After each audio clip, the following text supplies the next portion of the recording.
the death of Queen Elizabeth II, I think, has revealed something that was otherwise buried. We were talking before the podcast, just before this, about the kind of national sentiment in Britain that forms this kind of substratum of what Peter Hitchens calls the sort of deep magic of the country that holds it all together. And suddenly it's like a bunch of chains on the bottom of the ocean, right? And over years they get covered with silt, but then when they get pulled, they just come straight back up and taut, and all the silt falls off and you can see them again. And that's how I feel about this. Like, suddenly it's like the sinews of this sentiment are suddenly revealed. And so all of the leftist whining and nagging, it all just like, no one cares. You know, it all feels that there are no teeth to it anymore. Because everyone's like, no. We're talking about, like, you know, the pillars of the earth here. We're talking about the genuine thing that makes this country work as it does. And the death of Queen Elizabeth has been impactful. There's a danger here, as in we have to do the right thing in order to make sure that in a year's time you can still be sat in a nice comfortable office whining about racism or whatever it is you want to whine about, leftists. And so it shows that they are deeply reliant on this kind of deep magic. And I think that this is a good time to compare it to a superficial magic, which I did a premium video on lotuseaters.com called The Secrets of Rousseau. Now this, I think, is honestly, I'm glad I did this, not realizing how relevant this would become, because Edmund Burke said that he had spoken to David Hume, who had spoken to Rousseau about how, because Rousseau had to flee to England, because everyone has to flee to England, about how to wow the public. And Rousseau was basically like, well, you need marvels, you need novelty. And it's like, yeah, okay, you do that, and that is a kind of, you know, magic, but that's a very superficial kind of magic. You know, there's not much longevity to novelty. And this, I think, is easily contrasted against the sort of deep magic of tradition that we're seeing at the moment, when everyone suddenly knows what to do. You know, everyone suddenly falls in line and does the right thing. And watching it, I've been watching it for the past few days, just like the live streams of people queuing to see the Queen laying in state, and it's just amazing how the way everyone realizes, oh no, there's a way things are supposed to be, and I'm going to be that way. In fact, let's go and have a look at the queue. In fact, so this is the British queue tracker for the Queen lying in state, which is something we have.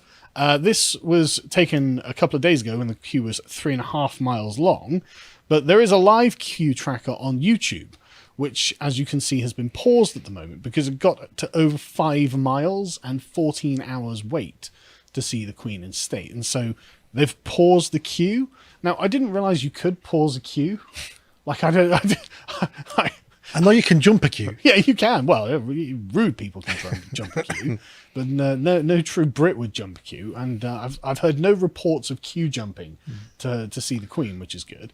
But yeah, so this queue got to the point of capacity being reached, apparently. If you go to the next one, sorry, after this one, just because like things have happened since I put this all together. If you go to the next one, the capacity was reached, and so they've asked people for at least 6 hours not to join the queue as it's at full capacity. We are sorry for any inconvenience. Please do not attempt to join the queue until it reopens. Okay, well, there we go. For the Department for Digital Culture and Media and Sport have said, which is fine. And so I loathe to feature someone like Tom Harwood on the channel, but he was standing outside talking to people in the queue, and I thought it was just very interesting why people were there, you know, and what their reason for spending 14 hours maximum for the queue was. So let's watch this first clip. How long have you been queuing today? Oh, since 7 a.m. And did you always know that you'd need to come and see the Queen lying in state? Absolutely, yeah. It was just, wasn't even a question. Just had to come, absolutely. A feeling of compulsion almost? Yeah, literally felt compelled. Just got to come and pay our respects and say goodbye, basically. See, I think that's interesting. Literally felt compelled. And I can really see it. There is some sort of compulsive force, and this is what I'm talking about. When it was Peter Hitchens who coined the term "the deep magic of England," I think. But like, I think that's what she's talking about. But there's just this unknown, unseen, but compelling force that's like, no, I have to I have to go and do this. I think we've been told for that long that Britishness doesn't exist, that no one's patriotic, that it's a dirty word. And it's taken something like this to remind people that it's not. It's a bit like you don't tell, well, I'm presuming you don't tell your mum and your family that you love them every day. Well, I don't have to. No, because you know you do. Yeah. And we're not an overly emotional people, even though we have all the emotions everybody else does. But it takes something like this for us to go, I am British and I do love this country. I am proud of this country. And because of this, those chains you talked about at the bottom of the ocean with the sediment, now they've become clear again because people have been rattling them because they're British. Yeah.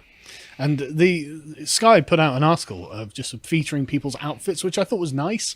If we can scroll down, you can see lots of Britishness. And you scroll down, John, in this. You see, just lots and lots of, Union Jack suits and things like that. And that's just lovely, isn't it? I think that's wonderful.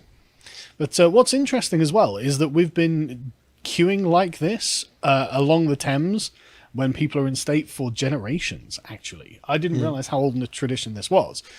This, as you can see from previous eras, has been going on for quite some time. If you can scroll down, I think there's... they've got Queen Mother, Winston Churchill, keep going, Winston Churchill, Queen Mary, and then, King George, but they've got go down to the bottom, keep going, Edward and William Gladstone, that was it, in 1898.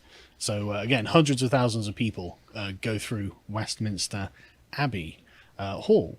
And so I just think that's important, isn't it? It's Tradition. Yeah, it all ties together. We've been doing this for a long time. And so the royal family put out a picture of Queen Elizabeth's, is it a casket? I suppose it was, the picture of her lying in state. And I've been watching this. This is before people were allowed in and filing past, but you can see the setup there.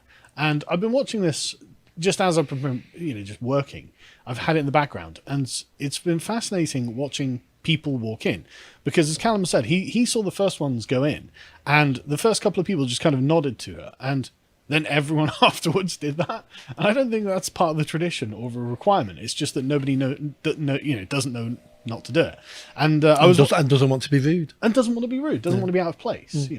And I've been watching the changing of the guard, which is fascinating, because you've got 8 guardsmen or something. They march in a column, take up the positions behind the existing guardsmen, who then, upon a given signal, march off, and then the other guys just step forward into their place. And so these guys are basically always at the same thing. It's like some sort of 19th century German clock, but with real people in their proper dress.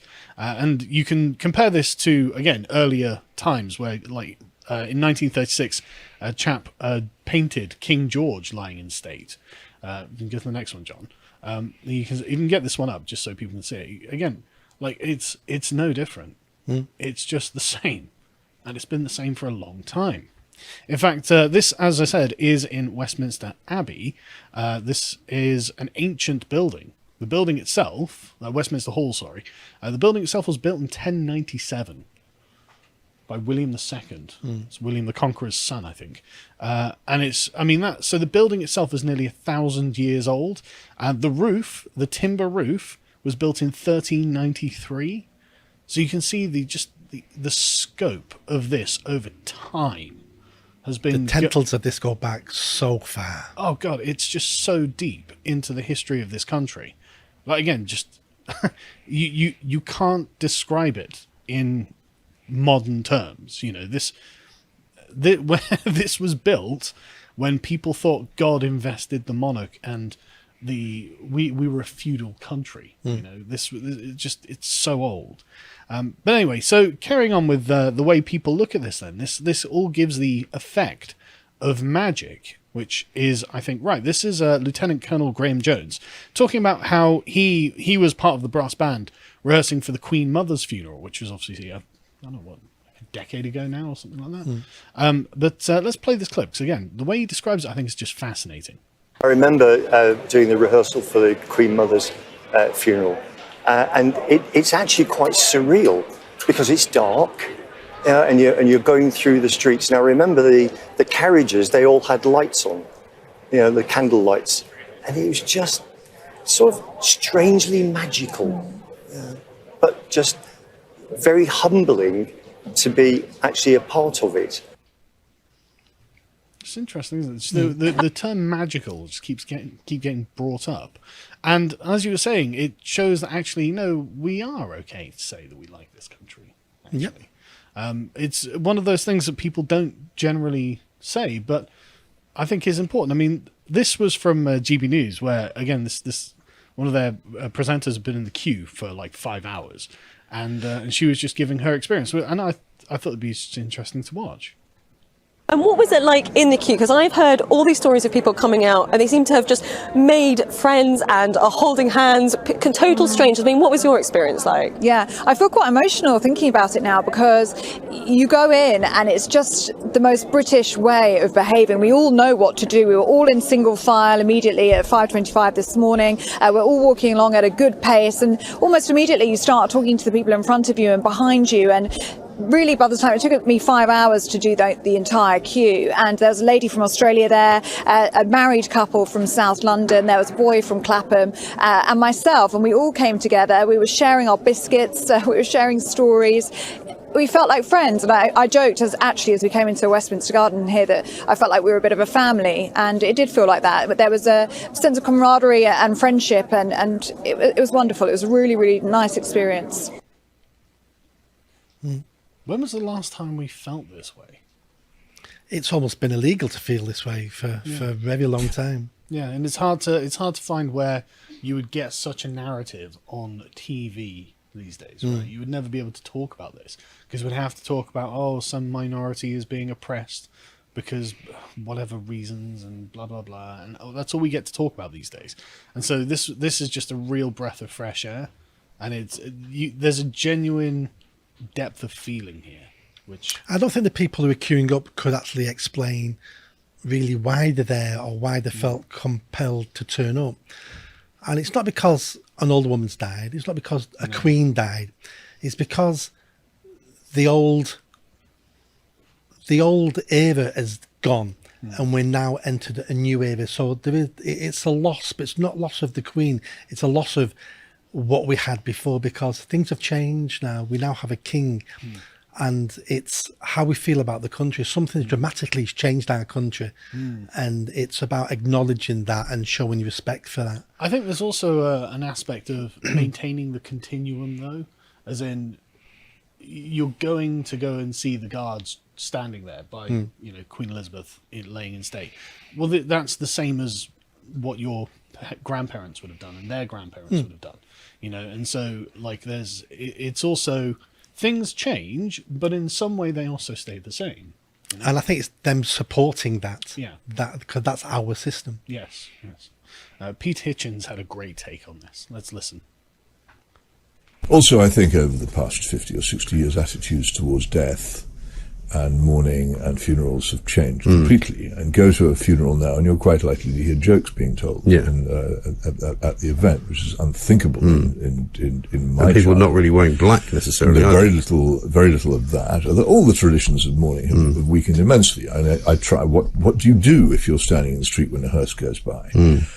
People no longer wear hats; they can't take them off, and quite often it's as if something is passing which is quite irrelevant. Whereas, again, 30 or 40 years ago, people would at least have stood in silence by the road, with a bowed head, possibly. But for anybody, not just and all these traditions have weakened along with the religious tradition in the country.